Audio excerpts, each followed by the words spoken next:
ప్రేక్షకులందరూ నమస్కారం. ఈరోజు మన స్టూడియోలో ప్రముఖ ఆధ్యాత్మికవేత్త, ఆస్ట్రాలజర్ బ్రహ్మశ్రీ సుభాష్ శర్మ గారు ఉన్నారు. జూలై మాసం కన్యా రాశి వారికి ఏ విధంగా ఉండబోతుందో గురుగారి నుండి తెలుసుకుందాం. నమస్కారం గురుగారు. శ్రీమాత్రే నమః. గురుగారు, ఆషాఢ మాసం కన్యా రాశి వారి పరిస్థితి ఏ విధంగా ఉండబోతుంది? ఎలాంటి జాగ్రత్తలు తీసుకోవాలి? ఎలాంటి పరిస్థితులు ఎదురయ్యే అవకాశం కనిపిస్తుంది వీళ్ళకి? తప్పకుండా తెలియజేస్తాను. ముందుగా ప్రేక్షకులందరికీ శ్రీమాత్రే నమః, శ్రీ గురుభ్యో నమః.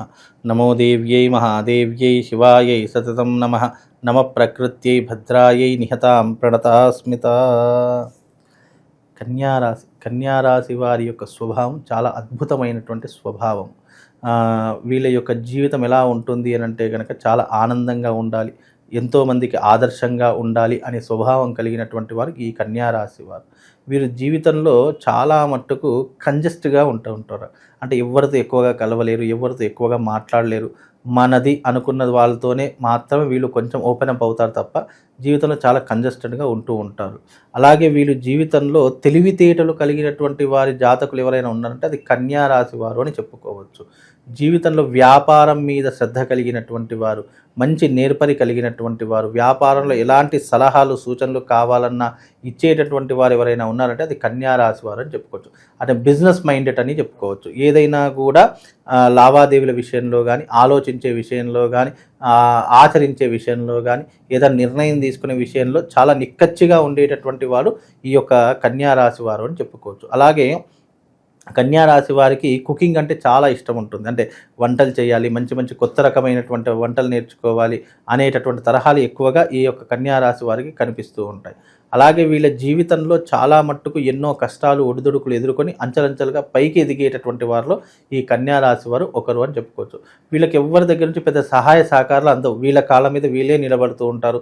వీలైనంత వరకు ఎంత కష్టం వచ్చినా కూడా ఎదుటి వారి దగ్గర చేయి దాచకుండా సరే ఎలాగైనా మనమే సంపాదించుకోవాలి, ఎలాగైనా మనమే సమకూర్చుకోవాలి, ఇతరుల దగ్గరికి వెళ్ళకూడదు అనేటటువంటి తరహా కలిగినటువంటి వారు ఈ కన్యారాశి వారు అని చెప్పుకోవచ్చు. వాళ్ళ మైండ్ సెట్ కూడా చాలా డిఫరెంట్గా ఉంటుంది.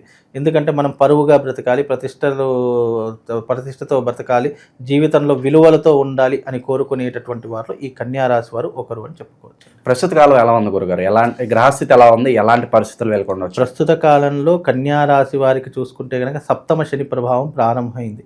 సప్తమ శని అనేటటువంటిది ఎలా ఉంటుంది అని అంటే కనుక వీళ్ళ జీవితంలో వైవాహిక పరంగా ఇబ్బందులు వస్తాయి.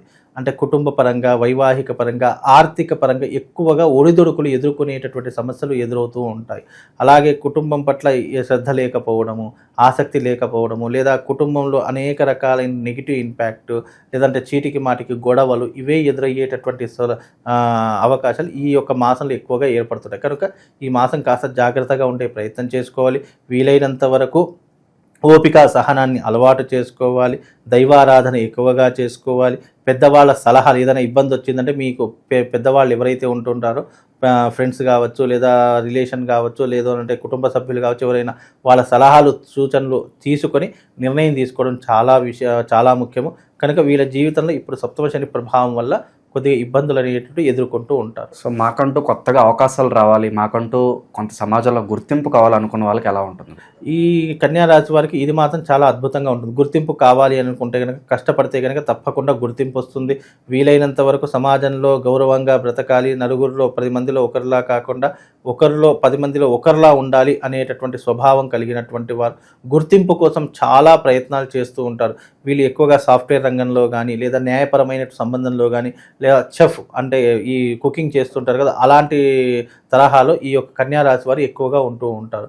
అలాగే వీళ్ళ జీవితంలో ముఖ్యంగా స్త్రీతో చాలా ఇబ్బంది, పురుషులైతే స్త్రీతో చాలా ఇబ్బందులు పడతారు. అదే స్త్రీ అయ్యిందనుకోండి పురుషులతో చాలా ఇబ్బందులు పడతారు. వాళ్ళ వల్ల చిక్కుల్లో ఇరుక్కోవడం, అంటే ఒక స్త్రీ ఉందనుకోండి, ఎవరినైనా నమ్మి మోసపోవడం కానీ, లేదా వాడి వల్ల ఈమెకు ఏదైనా ఇబ్బందులు కలగడం కానీ, ఇలాంటివి ఎక్కువగా జరిగేటటువంటి లక్షణాలు ఉంటాయి.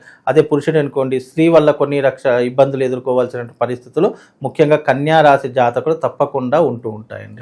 ఇక ఆరోగ్య పరిస్థితి ఏంటి గురుగారు? ఆరోగ్య విషయంలో కనుక చూసుకుంటే ఈ యొక్క కన్యారాశి వారికి ఆరోగ్యం అంత సహకరిస్తూనే ఉంటుంది.